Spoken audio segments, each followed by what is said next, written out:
Bon, alors, on a dit donc, je disais que les nazis étaient les négriers des temps modernes. Et le qualificatif est justifié.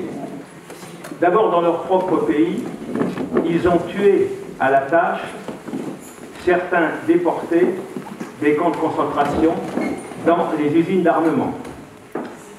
Dans les pays occupés, ils ont abondamment exploité la main-d'œuvre existante en la mettant à leur service, soit sur place, soit en l'envoyant outre-Rhin.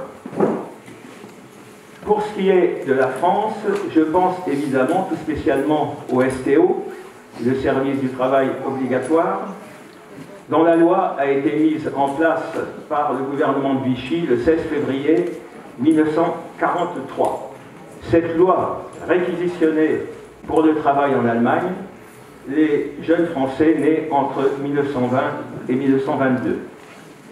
Elle a été aggravée en 1944 en s'élargissant aux femmes sans enfants de 18 à 45 ans et aux hommes de 16 à 60 ans. Les nazis ont aussi transféré des hommes et des femmes d'un pays occupé à un autre pays occupé où ils avaient besoin de main-d'œuvre. C'est ce qui s'est passé avec les Russes amenés dans notre région, au Lude, à la Flèche, à Luché, au printemps 1944. Russes dont nous allons évoquer l'existence loin de leur pays. Auparavant, je voudrais vous indiquer quelles ont été mes sources de renseignements. Sources écrites d'abord, témoignages oraux ensuite. Parmi les sources écrites, il y a le journal de Julien Bourret. Alors Julien Bourret était garagiste à la Flèche, route du Mans, et il a tenu un journal pendant toute la durée de l'occupation. C'est un texte important par sa taille, 950 pages environ, mais dans lequel on trouve à la fois le meilleur, rarement, et le pire, souvent, avec des énormités historiques. C'est quelque chose qui est tout à fait impubliable tel quel. Julien Bourret était quelqu'un de curieux. Alors curieux dans tous les sens du terme. Curieux d'abord parce qu'il s'intéressait à beaucoup de choses. En quelque sorte, il était un peu fouineur.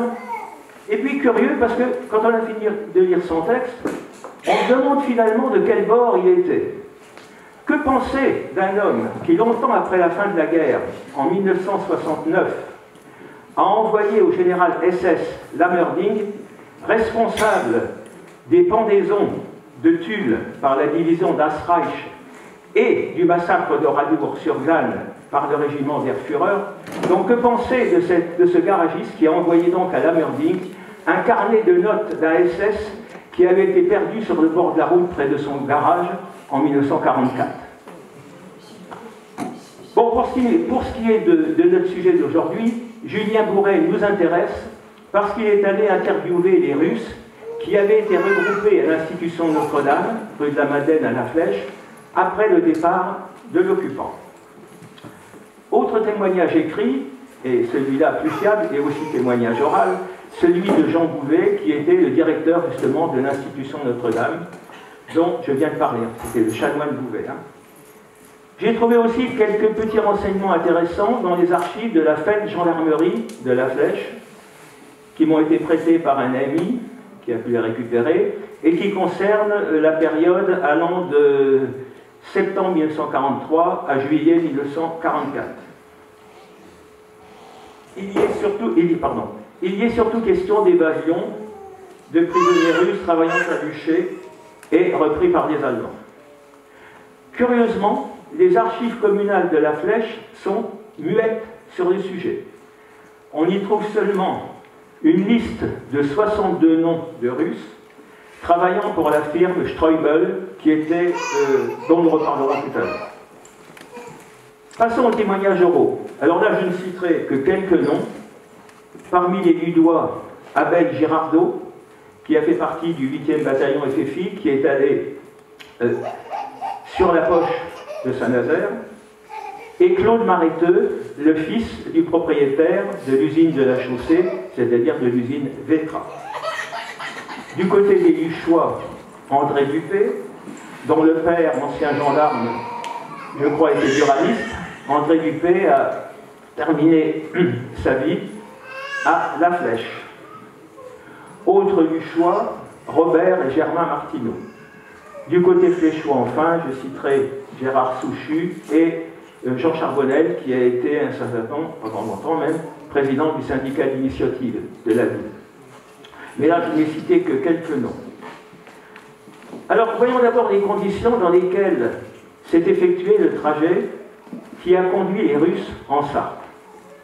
Si l'on en croit Julien Bourret, le trajet des Russes, qui avait démarré dans les régions voisines des Pays-Baltes, Estonie et Lettonie, enfin voisines au sens de l'URSS, hein, qui est un pays énorme. Donc voisine, ça veut dire quelques dizaines, voire une centaine de kilomètres. Eh bien, d'après Julien Bourret, ce voyage des prisonniers russes fut un véritable calvaire. Voici ce que disait l'une des femmes. Nous avons été arrachés à nos villages, près de Leningrad, c'est aujourd'hui Saint-Pétersbourg, à coups de bâton. Nous avons été conduits dans un champ. Là, en plein air, sous un froid intense, nous fûmes contraintes de nous déshabiller. Une à une, chacune de nous dut passer une visite et aucun endroit de notre corps ne fut respecté. Celles qui avaient eu des enfants furent mises à part, les autres ont été entièrement rasées et mises dans un autre camp. Nous ne savons pas ce qu'elles sont devenues. Ensuite, comme un troupeau qui suit celui qui le conduit à l'abattoir, nous marchâmes dans la boue et la neige pendant plus de 10 jours. Nous ne savions pas où nous allions. Celles qui ne pouvaient pas suivre étaient tuées à coups de baïonnette et abandonnées au loup. Seule la faim nous obligeait à manger et à trouver bon goût, à la pitance malpropre et infecte que l'on nous apportait. De plus, nous n'avions ni cuillère, ni fourchette, nous devions manger avec les mains. Comme récipient, nous avions de vieilles boîtes de conserve. Dans la journée, nous étions obligés de porter les couvertures de nos bourreaux. Je dis les, car chaque gardien en possédait plusieurs qu'il mettait la nuit venue. Une fois arrivés où nous devions coucher, plusieurs d'entre nous étaient désignés pour aller au bois afin de chauffer nos gardiens et nos compagnes de captivité. Nous allions seuls à la corvée pendant que nos gardiens se chauffaient. Avant d'aller se coucher, ces misérables choisissaient parmi nous celle qui devait passer la nuit avec lui. Se refuser, c'était ne pas manger ou être tué pour désobéissance. Aussi, toutes nos compagnes et moi avons subi cette ignominieuse épreuve que nous imposait notre sexe. Et le récit de se poursuivre dans la même veine durant la traversée de la Pologne. Un récit vraisemblable quand on sait que pour les nazis, les populations de l'Est étaient considérées comme formées de sous-hommes. Ce que la presse française, favorable à l'occupant ou sous sa coupe, ne cessait de confirmer. En voici pour preuve ce que l'on pouvait lire dans l'hebdomadaire fléchois, l'Écho du Loir, du 24 janvier 1942, soit moins de 7 mois après l'opération Barbarossa, c'est-à-dire l'invasion de l'Union soviétique par les nazis. Nous avons ici des Russes. Ils sont lamentables. C'est peu dire de les qualifier d'abrutis. Ils sont plutôt tout à fait primitifs, ahuris, possesseurs d'un esprit embryonnaire. Les criminels et les sots qui ont osé nous les donner en modèle de la civilisation bolchevique méritent la camisole de force. Ici, même les plus hauts tenants du système sont gênés devant un tel spectacle. Qu'on ne vienne pas me parler d'âmes slaves et autres boniments. Alors je précise qu'il y avait à la Flèche 2 hebdomadaires, l'Écho du Loir, dont je viens de citer un passage, et le journal fléchois, ancré à gauche, et qui fut interdit de parution par une ordonnance du militaire Haber, Haber, j'ai fait de l'allemand mais j'ai un peu oublié parfois, du 27 avril 1942, sous prétexte d'un manque de papier. Alors à la Libération, en revanche, l'Écho du Loir a disparu et le journal fléchois a refait surface. Parlons maintenant de l'arrivée des Russes au Lude. Ah, pourquoi au Lude? Pourquoi pas à la Flèche? Ou pourquoi pas à Luché?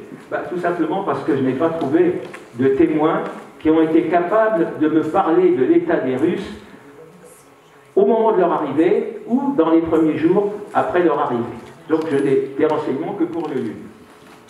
Les Russes sont arrivés au Lude le 7 avril 1944 et ils ont été logés, hommes et femmes séparés, dans l'usine de la chaussée. Les bâtiments avaient abrité autrefois une usine de chaussures. Rachetés par Paul Mareteux, le père de Claude, ils étaient restés inoccupés, sauf par la famille Mareteux. Dans la première semaine de mars 1944, donc, celle-ci avait reçu l'ordre d'évacuer les lieux dans lesquels les Allemands firent procéder à quelques travaux d'aménagement et construire 2 hangars. Officiellement, il s'agissait de loger là des réfugiés. Mais ce sont les Russes qui arrivèrent. Combien étaient-ils? Alors là, je préfère vous le dire tout de suite, je ne citerai que très rarement les chiffres, parce que les témoignages sur ce point sont extrêmement divergents. Et quand je dis extrêmement divergents, ça veut dire que c'est dans un rapport à peu près de 1 à 10.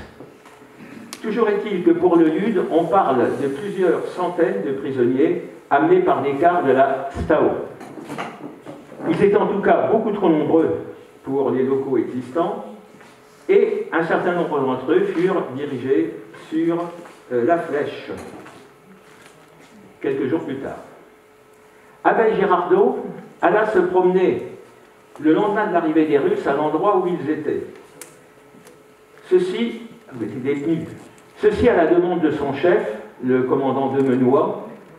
Il voulait savoir, en gros, de quelle région il venait. Mais c'était impossible à cause de la présence des sentinelles. Par la suite, certaines personnes compatissantes réussirent à ravitailler les prisonniers. Louis Bigot, un ouvrier fléchois qui a travaillé à la reconstruction de la gare du Lude, qui avait été complètement détruite en mars 1944 à la suite d'un sabotage, eh bien, Louis Bigot raconte: on se promenait au bord de l'enceinte, en faisant semblant de prendre l'air, puis, quand le gardien avait le dos tourné, on lançait un morceau de pain. Les malheureux s'agrippaient au grillage, c'étaient de véritables bêtes fauves qui se jetaient sur la nourriture. Un spectacle que certains regardaient avec amusement et qu'on a, hélas, revu depuis en d'autres endroits, je dirais même qu'on revoit encore aujourd'hui. Parmi ceux qui ravitaillaient les prisonniers, il y avait beaucoup de jeunes, parce qu'ils étaient plus hardis que les adultes, et surtout parce qu'ils risquaient moins. Au nombre de ceux qui virent les prisonniers russes en premier, il y eut Germain Martineau, 19 ans à l'époque. Germain Martineau se souvenait de la première fois où elles arrivèrent à l'entrée des champignonnières, puisque, on le verra, c'est là qu'un grand nombre d'entre elles allaient travailler. Il était aux premières loges pour les voir, puisque ses parents habitaient la petite ferme des Piliers, aujourd'hui rasée, située juste avant les champignonnières. Pour lui, les prisonnières qu'il vit descendre des 3 camions bâchés qui les avaient amenées étaient dans un état lamentable. Je le cite: elles s'éparpillèrent rapidement autour de la ferme, se précipitant sur les récipients qui contenaient la bouillie de pommes de terre et le petit lait destiné aux volailles, et grattant le sol à l'endroit où les ouvriers de l'organisation Tôte avaient pris leur casse-croûte, dans l'espoir d'y trouver des reliefs de nourriture, notamment des bouts de pain. Quittons le Lude pour Luché. Selon Robert Martineau, on y trouvait des Russes, des hommes, dans la salle de bal du café-épicerie Borel, et des prisonnières russes occupées de jeux de boules. Beaucoup de femmes mélangées à des Ukrainiennes et des Baltes étaient par ailleurs logées dans des baraques en bois installées dans une prairie située en aval du moulin de Ponton, face à l'île du Loir. À l'été 1944, lorsqu'il faisait chaud, très chaud, on les voyait se laver et se baigner dans le bras du Loir, situé entre leur baraque et l'île, raconte André Dupé. À la flèche, alors si je dis des bêtises, hein, vous êtes à Luché, vous pouvez me contredire, hein, pas de problème. Moi, je ne suis pas un témoin direct. Je suis obligé de croire, après recoupement quand même, ce qu'on m'a dit. À la flèche, les Russes occupaient différents lieux. L'école de filles de la rue du collège, en face de la cour chartière du Prytanée, une école qui a été démolie récemment pour laisser place à une résidence. Ils y couchaient sur de la paille. L'école Saint-Jacques, dans les bâtiments qui donnaient sur la rue de la Madeleine. L'ancienne chapelle de Notre-Dame du Chef du Pont, qui abrite aujourd'hui les services administratifs de la mairie, notamment l'état civil. Là, il y avait des femmes qui pouvaient faire leur cuisine. Notons qu'à la différence de ceux amenés au lude, les Russes envoyaient à la flèche et arrivèrent dans un état physique satisfaisant, de sorte que l'on n'eut pas de mort à déplorer, contrairement au lude où il y en eut 19. D'autre part, à la flèche, les conditions d'hébergement furent dans l'ensemble moins mauvaises qu'au lude. Quels travaux les Russes ont-ils effectués? Il faut savoir que tous les Russes, hommes et femmes, qui travaillèrent dans notre région, étaient sous la coupe de l'organisation TOT, par l'intermédiaire de différentes entreprises françaises ou allemandes, dont la principale était la firme Ströbel. Parmi les entreprises françaises, on peut citer l'entreprise Garzinski et Trappoir, qui avait ouvert un bureau d'embauche pour cimentiers, maçons, terrassiers et manœuvres à la flèche, au 6 de la rue du Rempart. Mais au juste, qu'est-ce que c'était que l'organisation TOT? C'est un groupe civil et un groupe de génie civil et militaire du Troisième Reich, fondé par l'ingénieur nazi Fritz TOT. Elle réalisa un grand nombre de travaux en Allemagne et dans les pays occupés, notamment la France. TOT avait été nommé ministre de l'Armement en 1940. Après sa mort, survenue dans un accident aérien le 8 février 1942, il fut remplacé par Albert Speer. Albert Speer, qui doit être le dernier grand criminel nazi à être sorti de prison. La quasi-totalité des militaires en occupation à la flèche appartenaient à l'organisation TOT, du moins dans les dernières années, car au début, il est arrivé à la flèche, pour occuper la flèche, un régiment d'artillerie, le 605e régiment d'artillerie, c'est des gens jeunes, mais qui ont quitté la flèche en mai 1941, qui sont partis ensuite sur le front russe. Et ensuite, c'est seulement après leur départ que l'organisation TOT, maintenant je vais dire l'OT, hein, pour ne pas répéter sans arrêt l'organisation TOT, s'est implantée à la flèche, qui constituait son centre névralgique dans la région. Alors, je n'ai malheureusement pas pu, ou pas encore pu, reconstituer l'organigramme de cet organisme, mais la consultation des archives de la FED gendarmerie, dont j'ai parlé tout à l'heure, m'a permis de constater que les principaux responsables se trouvait à l'hôtel moderne. L'hôtel moderne se trouvait rue du Marché au Blé, il a été transformé maintenant en appartement particulier, et que les autres membres et le personnel étaient répartis en plusieurs camps, baptisés par des lettres. Le camp A se trouvait rue de la Madeleine, à la Flèche. Le camp B, toujours à la Flèche, rue Saint-Jacques. Le camp D, à Luché. Je ne sais rien du camp C. Les Russes furent employés à différents travaux. C'est ainsi qu'à la Flèche, ils creusèrent des tranchées et des trous dans le secteur de la gare et furent chargés des opérations de déblaiement après les bombardements. À Luché, ils démolirent le pâté de maisons situé au croisement de la rue des Ponts et de la route Mansigny et la Flèche. Ils installèrent un champ de mines autour du camp de munitions du Lude. Et selon André Dupé, les ménagères faisaient le ménage dans la maison Arnaud où logeaient les principaux responsables de l'OT. Il en était de même dans les différents endroits de la Flèche où il y avait des responsables de cet organisme. Mais la majorité des Russes se retrouvaient chaque matin dans les champignonnières de Luché. Il s'agissait pour eux de creuser dans le tuffeau des alvéoles qui d'ailleurs ne se faisaient pas face, mais étaient décalées les unes par rapport aux autres, et de consolider à l'aide de poutrelles de fer, notamment, les galeries existantes qui se croisaient et dont la longueur totale représentait, dit-on, plusieurs dizaines de kilomètres. Ces galeries étaient parfois assez larges pour qu'un cheval puisse faire demi-tour. Faire demi-tour avec son tombeau. Ce travail avait commencé en 1943, mais il atteignit son maximum d'intensité au printemps 1944 pour décroître à partir de la mi-juin. Il s'effectuait de 6 h du matin à 18 h, sauf le dimanche, à la pioche, à la pelle, à la brouette. Afin de permettre le passage des matériaux nécessaires, je vais revenir sur les travaux en handicap tout à l'heure, afin de permettre le passage des matériaux nécessaires, les prisonniers russes travaillèrent à la réfection de la départementale 214, qui passait devant l'auberge du Port des Roches, depuis l'embranchement de la route de Monsigné jusqu'à la ferme des Piliers, c'est-à-dire sur une longueur d'environ 2 km.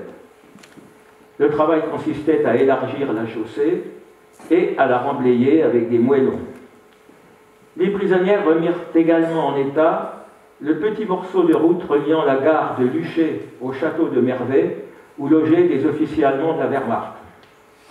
Il fallait permettre aux dizaines de camions qui faisaient la navette entre la gare et les caves d'amener le gravier, le sable, le ciment, la ferraille nécessaires aux travaux. Il fallait leur permettre de circuler dans de bonnes conditions, ce qui obligeait à un continuel entretien. Peut-être peut-on parler, vous allez dire peut-être que j'exagère, toute proportion gardée, de voie sacrée sartoise. Je rappelle que ce qu'on a appelé la voie sacrée, c'est le nom qu'on a donné pendant la bataille de Verdun à la route menant de Bar-le-Duc à Verdun par Souilly, une route longue de 135 km, cette route qui constituait la seule voie d'accès au front. Elle devait être constamment réempierrée, jour et nuit, pour supporter l'énorme trafic résultant de l'acheminement des troupes et du matériel. À Luché, les camions étaient contrôlés au niveau du pont sur le Loir par l'entreprise Taute et par la Wehrmacht, ce qui n'empêchait pas un certain coulage. Là, comme en beaucoup d'endroits, le système D fonctionnait. Les prisonniers russes étaient nombreux à venir de la Flèche. Un train les amenait le matin et les ramenait le soir. Ils n'étaient pas seuls, loin de là, dans les wagons. Le train, qui transportait parfois des munitions, était toujours bondé. Et on y trouvait une population très mêlée. Outre les Russes, il y avait les requis et les volontaires français, ouvriers et ouvrières des entreprises fléchoises ou sartoises dont l'occupant utilisait des services, des étrangers autres que les Russes travaillant pour l'OT, polonais, italiens, espagnols, parmi lesquels des républicains de la guerre d'Espagne, maghrébins, amenés par l'ennemi, et même, paraît-il, quelques prisonniers politiques allemands portant une tenue plus claire qui les faisait appeler les tautes blancs. Le retour du train le soir ne passait pas inaperçu à la Flèche. C'était un véritable cortège qui se formait à son arrivée.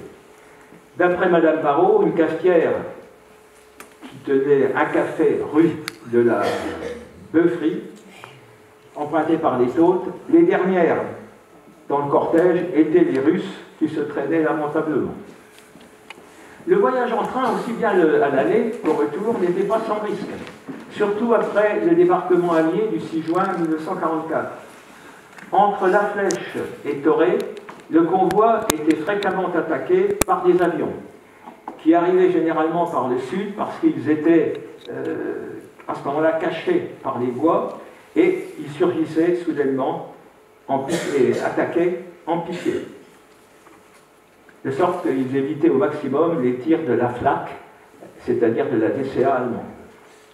Heureusement pour les travailleurs de l'OT, les aviateurs alliés rataient souvent leur cible. En revanche, ils arrosaient la route voisine, devenue dangereuse. Les archives de la fête gendarmerie donnent un récit détaillé de quelques-unes de ces attaques. Mais par miracle, s'il y eut parfois des dégâts matériels, il ne semble pas, ainsi que je viens de dire, y avoir eu de pertes humaines. Quels étaient les rapports entre les Russes et les Français sur le lieu de travail? Disons qu'ils furent bons dans la mesure où il n'y en eut pas, ou peu. Il s'agissait de deux mondes qui se côtoyaient plus qu'ils ne se mélangeaient. Pour les séparer, il y avait d'abord la barrière de la langue. Et puis, si vous me permettez l'expression, globalement, les femmes russes n'apparaissaient pas très sexy aux yeux des Français. Souvent petites, plutôt trapues, portant de longues robes faites de tissus grossiers en mauvais état traînant jusqu'à terre, coiffées de grands bonnets ou de foulards noués sur la tête, tout concourait à faire qu'il était difficile de leur donner un âge. Leur habillement misérable, les privations de toutes sortes endurées, les lourdes épreuves subies avaient gommé les différences. Disons qu'elles se ressemblaient toutes. Certains de leurs gestes étonnaient, comme le fait qu'elles se signaient à la manière orthodoxe, c'est-à-dire de droite à gauche, et pas de gauche à droite, comme le font les catholiques. À ce propos de religion, d'ailleurs, Julien Bourret, sympathisant communiste, écrivait, après sa visite à l'institution Notre-Dame, « Je remarquais à la tête des lits des images pieuses, fournies par l'école. Je suis obligé de constater que, malgré la propagande anti-religieuse, ce peuple est foncièrement croyant. Croyance allant jusqu'au fanatisme. Certains égrenaient sans arrêt un chapelet en priant tout haut. Et le fait est que leur grande piété en surprenait beaucoup, qui se demandaient comment elles pouvaient être encore croyantes, presque 30 ans après l'instauration du communisme dans leur pays. Toujours en ce qui concerne leurs mœurs, entre guillemets, bizarres, parlons de la nourriture. Les Russes qui étaient à l'institution Notre-Dame se plaignaient de mourir de faim. Pourtant, ils étaient logés à la même enseigne que les Français présents dans l'école, comme par exemple le chanoine Giraud, aumônier du Britannique, ou les religieuses. Le chanoine Bouvet explique « Heureusement, il y avait un Russe fixé dans la région depuis fort longtemps, Nicolas Kaskov. Il pratiquait aussi bien le français que le russe. Je lui en ai parlé. Il m'a dit « Que leur donnez-vous à manger ?» Moi, la même chose qu'à nous. Il m'a répondu « Ce n'est pas bon. Il faut leur donner du gras et des pommes de terre. » Je n'osais pas les traiter ainsi, mais je l'ai tout de même fait, et bien m'en a pris. Ils étaient épanouis, radieux. Les Russes avaient tendance à se regrouper une fois le travail fini. Dans un article du Cahier Fléchois numéro 34, revue annuelle publiée par le Cercle des historiens locaux, André Dupé a écrit « Après le repas du soir, sûrement sans attrait et insuffisant, ces femmes s'évadent un moment de leurs tristes conditions et, réunies autour d'un feu, se mettent à chanter les airs de leur pays. Parmi elles, il y a une cantatrice de l'opéra de Leningrad. Et quand de temps à autre, sa voix de soprano s'élève dans la nuit, c'est comme si une paix bienfaisante s'installait à Luché. C'est du moins le sentiment que j'ai gardé. Et pourtant la guerre est toute proche, en Normandie, mais aussi en Italie, en Russie, en Allemagne, en Angleterre. Il arrive qu'un avion anglais, en Razmot, ou un groupe de forteresses volantes interrompt les chants, qui reprennent, une fois le danger disparu, pour le plus grand plaisir de l'auditoire.